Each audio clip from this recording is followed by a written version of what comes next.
Well, the media has half the world backing a terrorist state. Impressive.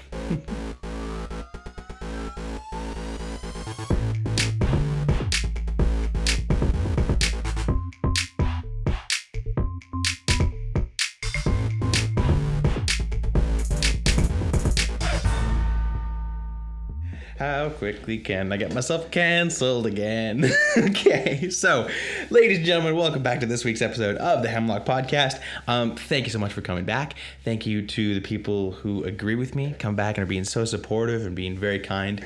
I love you so much. And to the people that totally disagree with me, if you're here listening, thanks for listening. I love you. And please stop disliking all my videos. Appreciate that. Really quick before we get started, make sure to like, subscribe, blah blah blah, all that stuff. YouTube especially, a lot of dislikes on my videos on YouTube because it's a lot of controversy when I first started. So anyways, jump in and like the videos on YouTube. That'd be hugely helpful. And then consider helping us out with the following. So locals.com, hemlockpodcast.locals.com. You can become a financial supporter. I'm going to be launching my own website really quickly here, where you can become a financial supporter. I'm looking at having like a membership and like Daily Wire does with the Leftist Tears Tumbler, some kind of drinking device or something like that would be fun.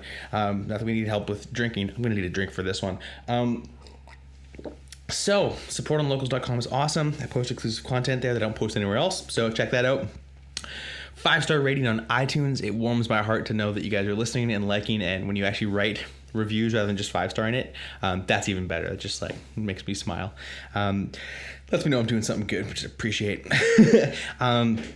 And then lastly, this one's more for you than for me. That's not true entirely. It's maybe a little selfishly motivated. Save yourself $40 on your first good food box. I've said this a bunch of times now, but my wife and I have tried all the good food boxes. We just had a Montreal spiced steak meal this week, a couple days ago, and it was like phenomenal. Best mashed potatoes I've ever had in my life. Delicious steak, delicious salad, unreal. They're the best food subscription box out there. So save yourself $40 on your first box. Get yourself some like casual fine dining quality meals that you get to make yourself. Great for couples, great to like make a meal together. My wife and I do it all the time. It's fantastic. Anyways, that link is in the description or in the comments or wherever it is, depending on where this gets posted. So I wanted to start off with a little history lesson here. Following World War I, France took over control of Canada. I don't know how many of you knew that actually, but France took control of Canada. 17 years later, in 1936, the United States, our southern neighbors, revolted against the French and against their Canadian neighbors, right? So France formed a commission to decide what to do and decided that a two-state solution was best, right? So what they did is they gave the U.S. 80% of Canada's land, leaving 20% for the Canadians. The Canadians accepted the offer, but the Americans did not. And they continued to violently attack Canada, right? In 1947, France asked the UN to help solve the ongoing tension between Canada and the US. The UN again suggested a version of the two-state solution, right? And again, Canada accepted it, but stubborn Americans, the US refused it, right? This time bringing along Russia, Greenland, Britain, and Japan to join in on the war against Canada. This is all, you can ask your grandparents about all this. But against all odds, right, being totally surrounded by all the countries that surround Canada, Canada won the war and established themselves as the sovereign state of Canada, taking back much of the land that it had been denied, right? Before it had just been kind of like a conglomeration of people. It wasn't Canada yet, right?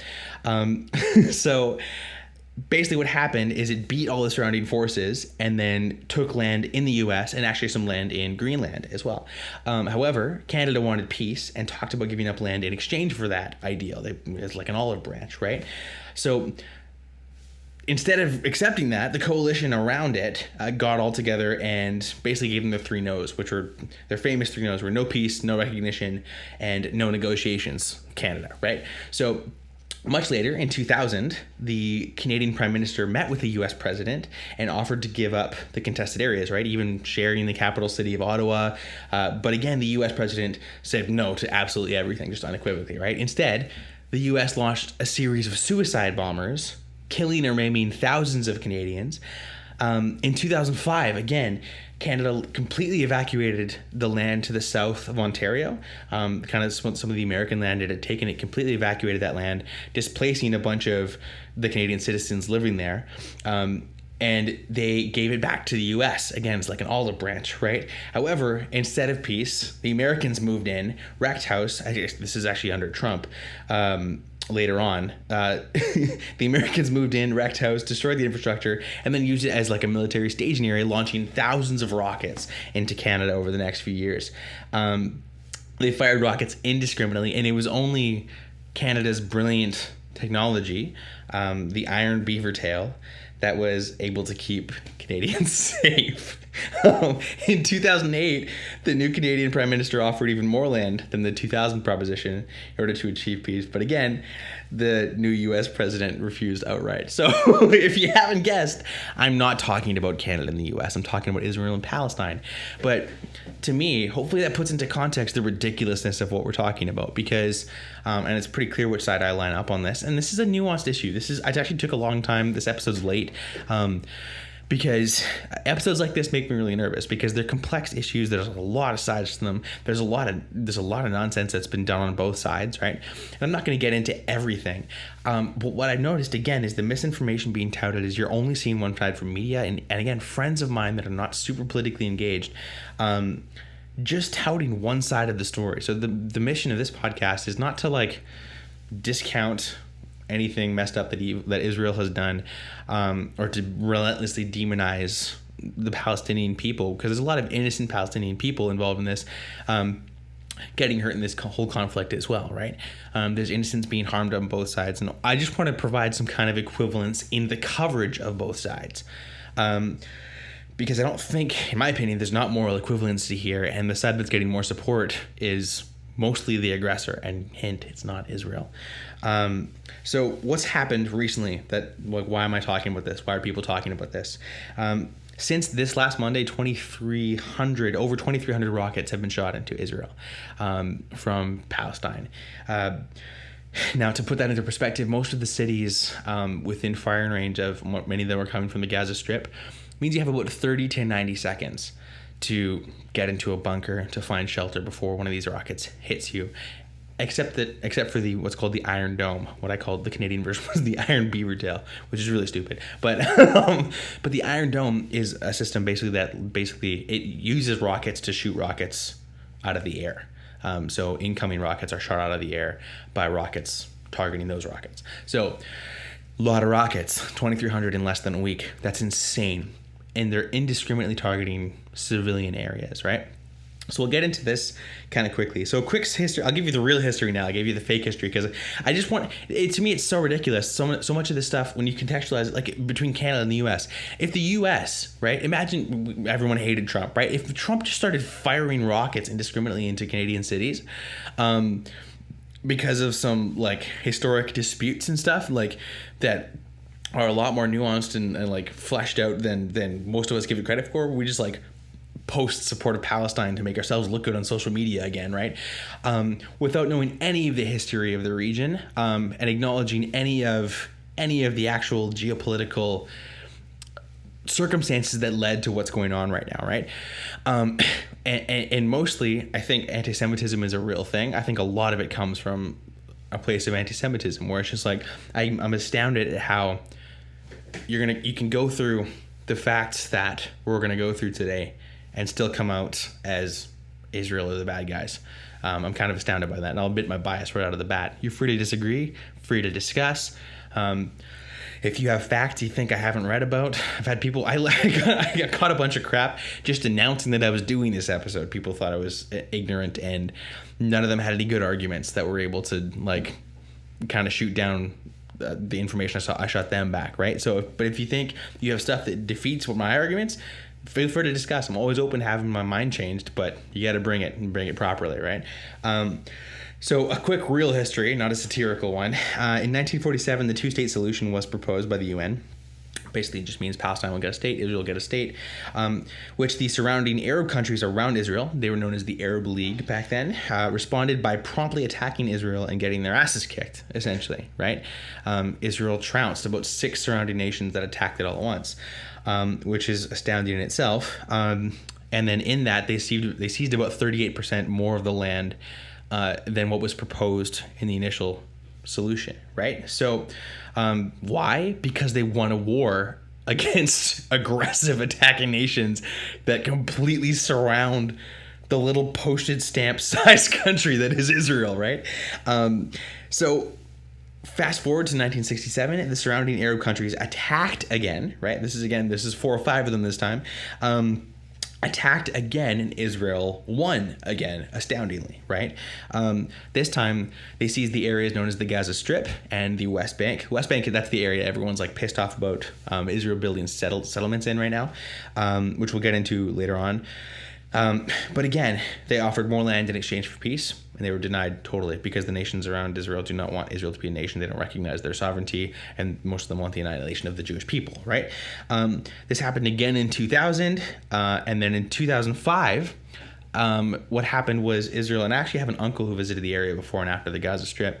In 2005, they gave up. Israel unequivocally gave up the Gaza Strip, right? And forced all the Jewish settlers, the Jewish people living in the Gaza Strip out, and they gave the Gaza Strip over to Palestine, right? So what happened is the Gaza Strip went from being like this wealthy area that had like greenhouses, it was a flourishing area, went out to like a burnt out military staging area that basically Palestinians, just Palestinian terrorist groups, just used to launch rockets into Israel, right? So it's like, here's a bunch of land as an olive branch, and they were immediately turned on and shot at for it.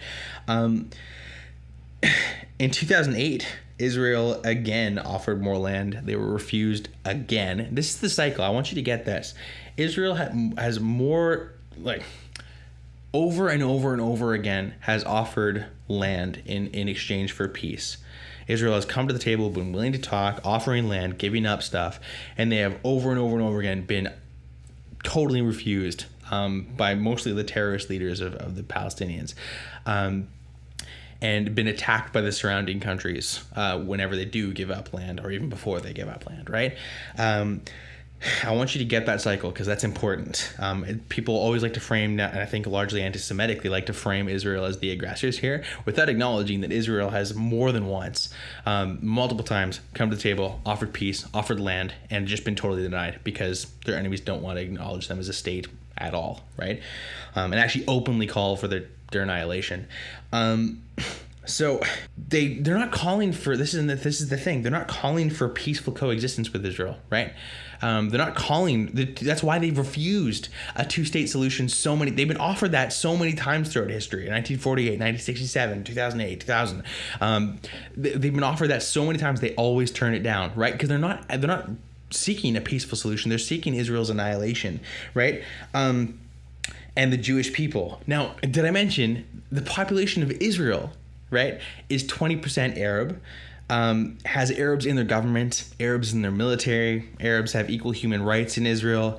Really quickly, try pausing this. Google the Jewish population of the country surrounding Israel, and you'll have an idea as to why. I have an idea, but who the good guys might be in this whole scenario. I don't know. Riddle me this. So what started it recently, right? The conflict recently, what started it? Because everyone's asking that, what's going on? Why did this suddenly explode, right? And of course, there's a lot of factors here. I'll talk about a few of them, but let's start with the geopolitics, right? A lot of this is caused because recently a guy named Mahmoud Abbas he's the head of the terrorist organization, Palestinian Authority. They're like the government of Palestine, which is not a country, by the way. It's a group of people that is governed by what's called the Palestinian Authority. They're a terrorist group. It's only slightly better than the Hamas, another terrorist group. basically, Mahmoud Abbas is 15 years into a 4-year term. So they were supposed to be a 4-year term. I think it was back in 2000. What would that be? 2006, I guess.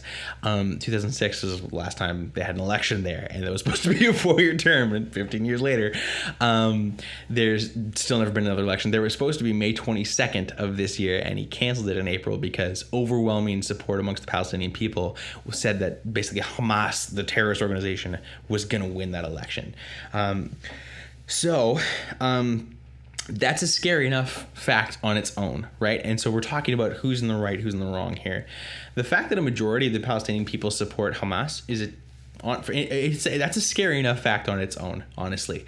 And again, a lot of the stuff that's happened to the Palestinian people is tragic, right? There's innocent civilians that have been killed as a result of this conflict. That happens in war. And sometimes I'm willing to admit it's gone too far. Israel's gone too far. But I'm going to talk a little bit about what Hamas is like. And I would say that the Palestinians, the terrorist groups amongst the Palestinians have done far worse, and you never hear it talked about. You always hear the demonization of Israel, a bunch of anti-Semitic bullshit. And the other side is just simply not acknowledged, right? So let me tell you about who we're talking to, or who we're talking about. So this is an article from The Atlantic in 2014. And I'm just going to read it in its entirety because I share a lot of these ideals, and I just found this article when I was prepping for today, and I'm like, this says it better than I can, so I'm just going to read it. We can thank former President Bill Clinton for perfect clarity in his comments about the chaos and horror of Gaza. In an interview on Indian television, Clinton, who told us in his memoir that Palestinian self-destructiveness in the form of Yasser Arafat's various delusions and prevarications undid his effort to bring about a two-state solution to the Middle East conflict, blames the Muslim Brotherhood's Gaza affiliate, Hamas, for adopting a policy of deliberate self-murder in order to present Israel with a set of impossible dilemmas. Hamas was perfectly well aware of what would happen if they started raining rockets in Israel, Clinton said. They fired 1,000 of them, and they have a strategy designed to force Israel to kill their own civilians so that the rest of the world will condemn them. So a couple things. The Atlantic, left-leaning article. Bill Clinton is a Democratic president. So I'm using left-leaning sources and a Democratic president to talk to you about this. This is not that long ago. This article is from 7 years ago, right? When there was some sanity amongst the left in dealing with these kinds of issues, right? We can thank Hamas for bringing its own form of clarity to this situation. This is the manner in which Hamas works. It builds reinforced bunkers for its leaders under hospitals and other must-avoid targets. By the way, I have my own sources, again, linked to in the description. Tons. I had someone asking me what are examples of Hamas using human shields. So I have a whole bunch of articles linking to examples of that. Again, most of those are left-leaning. I think Washington Post and the Atlantic and Daily Mail, a bunch of them, New York Post. So it's a great cross-section of both left and right-leaning sources with clear evidence that Hamas does this all the time. So it builds reinforced bunkers for its leaders under hospitals and other must-avoid targets. We build military targets under hospitals. Awesome. But purposely neglects to build purposely neglects to build bomb shelters for the civilians in its putative care.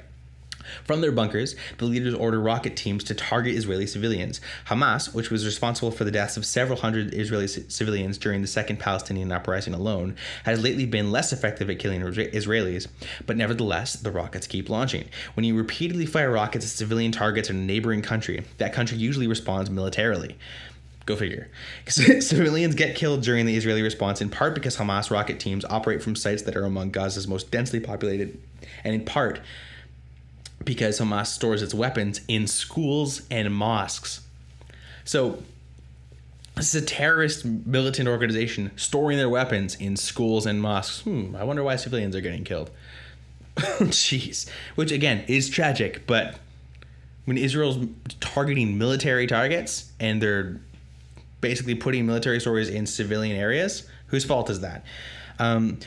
The goal of Hamas, the actual overarching goal, is to terrorize the Jews of Israel through mass murder into abandoning their country. If generations of Palestinians have to be sacrificed to that goal, well, Hamas believes such sacrifices are theologically justified. So they feel totally cool with their own people getting killed in pursuit of wiping the Jews out. Bill Clinton is far from the only Western leader to understand Hamas strategy. President Obama another Democratic president, himself has spoken strongly about Israel's right to self-defense. Here is what he said Wednesday. As I've said repeatedly, Israel has a right to defend itself from rocket attacks that terrorize the Israeli people. There is no country on earth that can be expected to live under a daily barrage of rockets. Absolutely. Well said, Obama. Not everyone understands this principle, which is astounding to me. I'm not talking about anti-Jewish propaganda such as Turkey's Tayyip Recep Erdogan, a serial human rights violator who cynically accuses Israel of committing genocide, which, man, that echoes every SJW activist accusing Israel right now. I think he understands the principle discussed by Obama and rejects it because Obama is applying it to a Jewish country. I'm talking now about the myopia of otherwise well-meaning people. The United Nations Relief and Works Agency, the institution that cares for Palestinians, but whose actual raison d'etre is the perpetuation of the stateless status of the descendants of refugees from 1948, recently tweeted this thought to its followers. Palestinian children in Gaza are experiencing severe trauma for the third time in 5 years. The effects are lasting. Entirely, miserably true. An alternative to this current horrible reality presented itself in 2005 when the Israeli government, after years of foolish and destructive colonization, expelled thousands of Jewish settlers from Gaza and then withdrew its army, right? Which again, we'll talk about the colonization and the settlement building, right? Which is again, is a nuanced issue and you can fall down pretty easily and reasonably and rationally and morally on either side, right? Depending on who you're reading. The Palestinian leadership could have taken the opportunity created by the Israeli withdrawal, so when they gave up territory, to build the nucleus of a state. Instead, Gaza was converted into a rocket manufacturing and launching facility. But here's a bit of good news. The people of Gaza, who suffer from Hamas rule, appear to be tired of it. And this is in 2014. They say they appear to be tired of it because the recent elections, which would go to prove the opposite recently. In a recent Pew poll, 63% of Gazans surveyed disapproved of Hamas. Perhaps this is because the people have come to realize that Hamas has brought them nothing but grief, sloganeering, and military defeat. Hamas is not only isolated inside Gaza. The latest round of the Hamas-Israel fight is notable for two reasons. The first is the seeming success of the Israeli-developed, American-funded Iron Dome anti-rocket system, which has helped thwart Hamas' plan to terrorize and murder civilians in Israel. The second reason is that Hamas has been shown to be almost entirely friendless in the region. The Egyptian government blames Hamas for this conflict, as do commentators across the Gulf. Relations between Hamas and its traditional backers, the Iranians and the Syrians, have deteriorated markedly. Hamas is in a weaker position than it has been in years, which gives Israel an opportunity if it chooses to take it. Some commentators, like the excellent Shlomo Avineri, believe that even Palestinian moderates such as Abbas are incapable of making final status compromises because they are genuinely uninterested in a solution of two states for two peoples, because they're unwilling to grant legitimacy to the Jewish right of self-determination. I don't disagree that many Palestinians fall into this category, but I'm not giving up yet. Where Avineri is right in his argument is that Israel must take the interim steps, regardless of Palestinian participation, to protect its democratic character. Israeli moderates must demand a complete halt to construction in the settlements, the evacuation of illegal outposts, a re-examination once the current tension has ebbed of the Israeli Defense Forces' deployment in the West Bank, and the removal of what remains of the Gaza blockade, possibly in coordination with Egypt after the fighting ends. I'm not hopeful at all that the Netanyahu government will listen to such advice because myopia has shown itself to be the enemy of compromise and progress in Israel and not just in Gaza. So, a lot of things I agree with in that article and some things I don't, right? Talking about the West Bank, there's a case to be made that making settlements and stuff in the West Bank has not been prudent. The occupation of the West Bank, a lot of the UN says it is illegal. I would argue that it is actually legal because international law allows that after a law you can occupy conquered territory, right? So it was because they were attacked, and in that war they seized Gaza Strip and the West Bank, and they have so far occupied the West Bank since then. That's an incredibly strategic area for Israel to defend itself, right? So if they were to give up the West Bank, and again, they gave up the Gaza Strip in 2005. So what history did they have to prove that giving up the entirety of the West Bank would result in peace? No, because they gave up the entire Gaza Strip, and they've gotten nothing but grief and death and rocket attacks from that. So right now, they've militarily occupied the West Bank. Why should they give that up if there's no evidence that they would receive peace for doing that? Now, the settlements are a different thing, like actively going in and building settlements. Again, debatably illegal, and maybe not prudent. But this is a tiny little nation surrounded on all sides by aggressors that has no evidence that there'd be peace if they gave up that land. So tough to make that decision if you're Netanyahu. I'm a Netanyahu fan myself. Guy's not perfect, no one is, but it's a tough scenario. And to not look at it, acknowledging everything we just talked about in the history of this area, where Israel's been attacked over and over again and has offered to give up land over and over again and has been attacked for it over and over and over again. You're between a rock and a hard place. It's an impossible situation. And so for a bunch of these armchair SJW activists and even just regular people that have no knowledge of the history of the area to just unequivocally condemn Israel, while there's literally thousands of rockets Israel's being barraged with, that you're not seeing reported in the news. What are we doing? Like, we need truth, man. That's why I'm doing this, is like, I know I have the unpopular opinions, but the stuff no one's talking about. People are not, by default, the media just lies and misinforms and has an agenda. So it's like there need to be people speaking up, saying the other side of the story. That's what I'm trying to do. So what's happened recently, right? What's with the recent outburst of violence within the last couple of weeks here? And how did it happen so quickly into Biden's presidency after 4 years of relative peace? Interesting. Trump even accomplished the Abraham Accords. So like literally Israel's making peace deals with other countries in the Middle East, and like 4 months into Biden's presidency, all this stuff starts blowing up. Like, interesting. It's weird when you have a weak, dementia-addled president that terrorists think they can take advantage of because they won't support their allies. Interesting. So this is from the Times of Israel. Again, source in the description. Intense Arab rioting broke out in the central Israeli city of Lod last Tuesday, with 3 synagogues and numerous shops reportedly set on fire, along with dozens of cars. The government declared a state of emergency in the Jewish Arab city and urgently dispatched several border police companies to work to restore order. And this is a city. It's actually a Jewish Arab mixed city, so you have about 70% Jews, 30% Arabs in that city. And up until recently, they were living in peace. It was like kind of a model city in Israel. And then recently, it's just all blown up, right? Because of Hamas support spreading through the area. Some residents reported power was cut in their homes and petrol bombs were thrown through their windows, Channel 12 News said, and police acknowledged having to escort some residents from a community center to their homes as Arab mobs marauded in the streets. A local man, 56, was seriously hurt when hit by a slab in his car and was hospitalized. Another local resident was seriously hurt. The mayor, Yair Revivo, said City Hall, forgive me if I mispronounced that, Yair Revivo, maybe, said City Hall and a local museum were also attacked, and compared the situation to the Nazis' 1938 Kristallnacht pogrom. Civil war is breaking out, he said, lamenting that decades of coexistence efforts had collapsed. This is a peaceful coexisting city up until recently.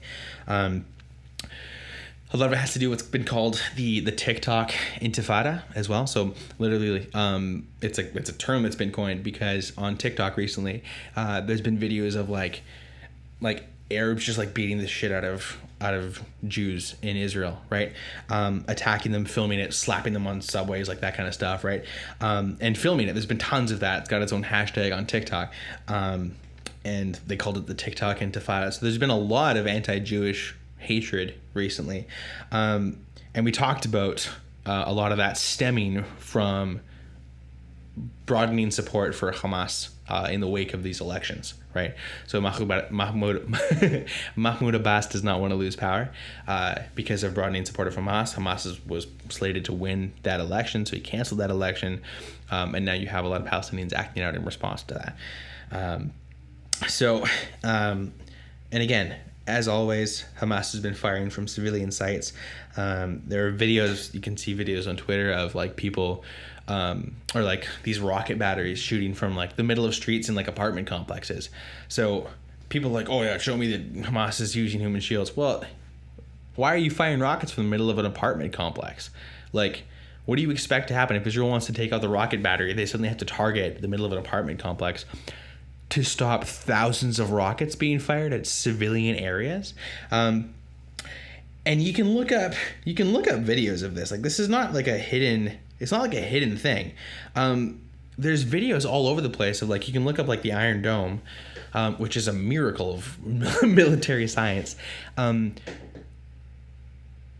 Like, look at how thousands of rockets being shot into civilian areas are being taken out by what's called the Iron Dome. And you have people with the audacity to talk about like, this isn't proportional. This isn't a proportional response. How dare Israel respond by like you see a lot of buildings getting knocked down recently, right? For example, this is a good example. I got into a discussion with like a leftist friend of mine who likes to call me out all the time. And I love talking with you. I really do. You know, if you know who you are, but I just think you're wrong all the time. And I love that you still engage, because honestly, it's fun and it sharpens. I hope it sharpens both of our opinions. He just threw the casualty toll at me. So obviously, right, you have a lot more Palestinian casualties than Israeli ones, right? More Palestinians have died and been injured than on Israel's side. Guess where else that happened? Oh, it's weird. Wait. Way more Germans died in World War II than Americans. So by that logic, the Americans were the bad guys in World War II? Nope, not how that works. So casualty tolls don't mean anything about who's in the right. They have nothing to do with it, right? The Nazis lost a lot more people than the Americans in World War II. Nothing to do with who was in the right of that war, right? So he sent me a picture of like showing me a graph of like the casualty differentiation of this whole thing. But pause and ask yourself, what would the death toll look like in Israel if they didn't have the Iron Dome? Because you can look at these rocket batteries, and it's sort of like, I might have a video just overlaid on top of this, or some pictures of some of these rockets being fired. But it's like these rocket batteries are going phoo, phoo, phoo, phoo. Like it's a rocket every second, right? Like I said, 2,300 rockets since this last Monday. That's 6 days, right? Now, in less than 6 days, you have over 2,300 rockets being blasted into Israel, targeting civilian areas, right? So I said, if Trump's just targeted Vancouver, right, with thousands of rockets, what the hell do you think Canada's reaction should be to that, right? So if they didn't have the Iron Dome, which is amazing, and shooting these rockets out of the sky, what would the death toll be like in Israel? If they didn't have an incredible defense system, there'd be no equivalency at all. It's just because they're really good at defense, they haven't lost thousands of more people. Meanwhile, Israel on the other side, to give you like the opposite perspective, everyone's like freaking out because they blew up a few buildings in Palestine or in Gaza. Literally what they do, and there's video evidence of this. I might post this on the video version of the podcast, or I'll have it linked. There literally is a video of the Israeli Defense Forces calling people in these buildings that they're about to target. So they're sacrificing the element of surprise. They're literally calling people going, hey, we're going to blow up this building, get all the civilians out, get out of the area. And then what they'll do is they'll use what's called like a roof knocking bomb. Basically, it's like a harmless bomb that just shakes the building, but it doesn't do any structural damage to it. So they hit it with the roof. They hit the roof of the buildings they're attacking with a roof knocker. It lets everyone know, like, get the hell out of there. And then they blow it up. So they're like doing everything they can to minimize civilian casualties when they're targeting. Everyone's freaking out. This building today was knocked down. I can't remember the name of it. Like, oh my God, there's a whole bunch of like residential like apartments in this building, and it's the offices of Al Jazeera, a news outlet there, and like just casually forget to mention that it's also used as like Hamas military coordinating offices. Like, just forgot to leave that part out. Whoopsie daisy, right? I'm a journalist in 2021. Frick off. Like, it's amazing to me. So what they do is they literally get everybody out of the building. They warn everybody they're about to do it because Hamas is using this to coordinate. They throw a couple new roof knockers to like get everybody out of the building, and then they blow up the building. And that's evil, apparently. That makes Israel the aggressor, right? Shooting thousands of rockets at civilian areas. Nothing wrong with that, but letting everyone know to evacuate the building, the military target you're about to take out, that means they're the evil ones, right? Give me a break. Like, wake up. It's infuriating. It's honestly like, it just astounds me how bald-faced the lies are getting, like how bold they are, in just being completely disingenuous about everything. And again, you think I'm being disingenuous? go ahead. Call me out. Let me know. I'm more than willing to have the discussion. I'm operating off the information I know. I'm not infallible. I can't know it all, right? But you sure as hell not going to see this in mainstream news or in most of the, just even the casual people who don't know much about the situation, just posting about it to virtue signal for Palestine, right? So if you're going to comment on things, do the work, do the effort, right? Look at multiple sources, because this nonsense virtue signaling, making myself look good without knowing anything at all about the history or the context of these conflicts is ridiculous. So I want to read this quote from Ian Hayworth for Daily Wire. He says, in order to debunk the insanity that is grossly disproportionate retaliation. So he's basically referencing someone who was saying that what Israel's doing in response to this, to the thousands of rockets being launched at their citizens, is grossly disproportionate retaliation. So he responds saying, in order to debunk the insanity that is the grossly disproportionate retaliation line, we have to ask, what would be proportional? Hamas and other Palestinian terrorist groups routinely target Jewish civilians. In recent years, their chosen strategies have included indiscriminate rocket fire targeting Jewish neighborhoods. On Tuesday alone, a school in Israel was hit as terrorists fired more than 130 rockets in under 5 minutes, with thousands of rockets being fired from the Gaza Strip in recent days. So, in objective terms, Israel is facing the reality of random rocket fire targeting civilians. In this context, a truly and immoral proportional response, quote unquote, would be to mirror such attacks, firing hundreds of rockets at random with the explosive landing wherever gravity dictates. Schools, homes, hospitals, who cares if we follow the disgusting and hateful logic of Hamas? He's absolutely right on that. Except Israel, because its military has a foundation of basic morality, unlike Hamas, does not do that. Instead, they execute pinpoint strikes against terrorist targets. They go after individual terrorist leaders, they destroy launch sites, they destroy weapons depots. They do what any military on earth would do, attempt to neutralize the threat against their own citizens, while attempting to reduce collateral damage as much as possible. Now, the reason Palestinian civilians are harmed in the process is not because Israel is actively trying to harm them. It's because Hamas uses civilian areas as their base of operations. Yes, harm to any innocent life, including innocent Palestinian civilians, is tragic. But to place the blame for their harm upon anyone other than the terrorists using them as human shields is an act of colossal intellectual dishonesty and moral depravity. Given the lengths Israel goes to protect Palestinian life, while simultaneously protecting Jewish life, critics should be forced to answer one question. If targeting terrorists with pinpoint precision is disproportionate, what would be a proportional response? If the answer is nothing, they are proving that this isn't about loving Palestinians. It's about hating Jews.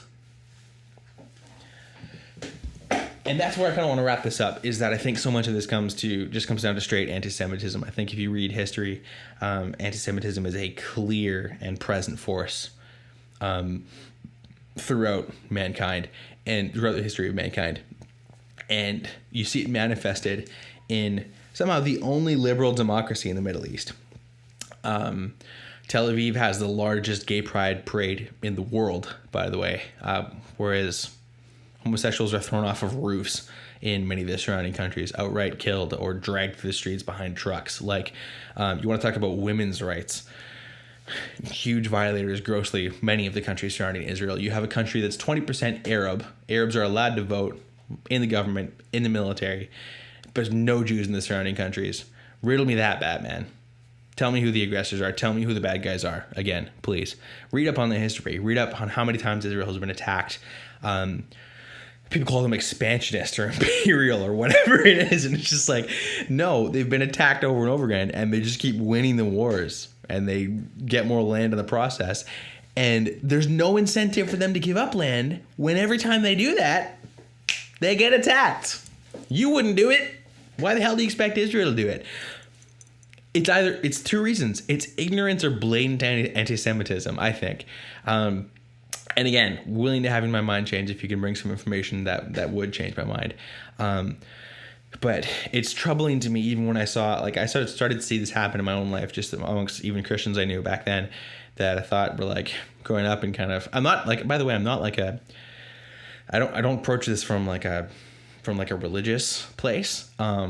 I'm a Zionist, I guess, in the sense that I believe Israel deserves their historic home, right? Because the only reason it's called Palestine is, guess who called it that? The Romans that took it over from the Jews. So historically, it is their land, right? It was taken over by, the Ottoman Empire owned it before World War I, and after they lost World War I, Britain took it over, and Britain was the one largely deciding what would happen there, right? And they proposed the two-state solution in the 30s originally, and all that kind of stuff. But to say that it's like it's the historic home of the Palestinians and Palestine wasn't a place. Like literally, the Romans called that to wipe out any resemblance to the Jewish state it had been forever, right? For thousands of years leading up to the Roman occupation of Israel. And so I have a really hard time seeing how a state that doesn't exist, right? It was a mix of Jews, Palestinians, and Jews, Arabs, and Christians actually, at the end of the Ottoman Empire, that you have so much misinformation saying like this is a Palestinian state. It's a country that's never existed, by the way. It's never been recognized by anyone. And you have people just lying about it constantly saying like the Palestinian, like Israel's an apartheid state, blah, blah, blah. Not true. If you talk about the West Bank, they were literally attacked and they seized that land after they were attacked. And why would they give that up? Why would you wouldn't do that. If you let's talk about your backyard, right? So let's say your neighbor's kind of an asshole. and what happened is that like you guys had kind of some land disputes, and your other neighbor, like let's say the neighborhood strata came in and is helping you kind of like decide how to figure it out, right? And you moved your fence and blah, blah, all that kind of stuff, right? So let's say what happened is like you have a backyard and your neighbor keeps like, I don't know, chucking grenades over the fence into your backyard when your kids are running around, right? And you're like, look, I'm gonna give you like a big strip of land. I'm gonna go back to what you wanted originally, this strip of backyard. I'm gonna move the fence over so you can have more of a backyard, like the backyard you wanted, right? And then all they did is that just were able to like, okay, now I can reach your house with the grenades. Like now, okay, your house is actually in range, so I'm gonna move into the land you just gave me and start lobbing grenades even closer to where you live, right? And then the land on, like, let's say your other neighbor, right, or whatever, or let's say same neighbor has a wraparound backyard, right, and it goes around to the other side. I'm trying to make this like the West Bank and Gaza Strip, which are on opposite ends of east and west of Israel. Anyways, if you owned that big chunk on the other side of the backyard and they wanted that too, and you actually had gotten that from them earlier, but the land you just gave them over here, they kept lobbing grenades even closer, why would you give them the other chunk back? You wouldn't do that because people are lobbing grenades at your house. You wouldn't do that, right? Dennis Prager has a great quote. If Israel put down its arms today, by tomorrow, there would be no Israel. If the surrounding countries put down their arms today, by tomorrow there would be peace in the Middle East. And I think if you're honest with yourself, you just know that on an intuitive level. There would be peace in the Middle East if the surrounding countries laid down their arms. But if Israel decided to do it, give up the Iron Dome defense and stop attacking military targets, they'd be annihilated. The countries around them, not all the countries around them, but at least the Palestinians, like the terrorist groups in Palestine, have openly called for that their entire existence. So don't fool yourself. Don't kid yourself. And I hope this has been informative. I hope it's been a grain of truth, or at least presenting the opposite side that you haven't heard. Make sure to share it, like, subscribe, 5-star rating on Apple Podcasts, all that good stuff. I really appreciate. I've had a great conversation with some friends. We had some friends went out to a brewery locally and had a fire with them and just got into a bunch of this stuff, a bunch of politics and stuff. And God, it's so fun. It's so fun, and it's such a reminder of like this stuff is important and needs to be talked about. And that's the way it changes, right? So I hope you just take what you learned here, some of the facts and the history, and think about it critically. Google it yourself. I don't care. I got thick skin. If you think I'm wrong, give me some sources you think I'm wrong for, right, or wrong about. Because that's why I say this stuff, is because the more dissenting opinions we have, the sharper all of our opinions get. And I do think the most important thing to do is talk to people in your life about this kind of stuff. All that's required for evil or the lies to triumph is that good men don't do anything or don't tell the truth.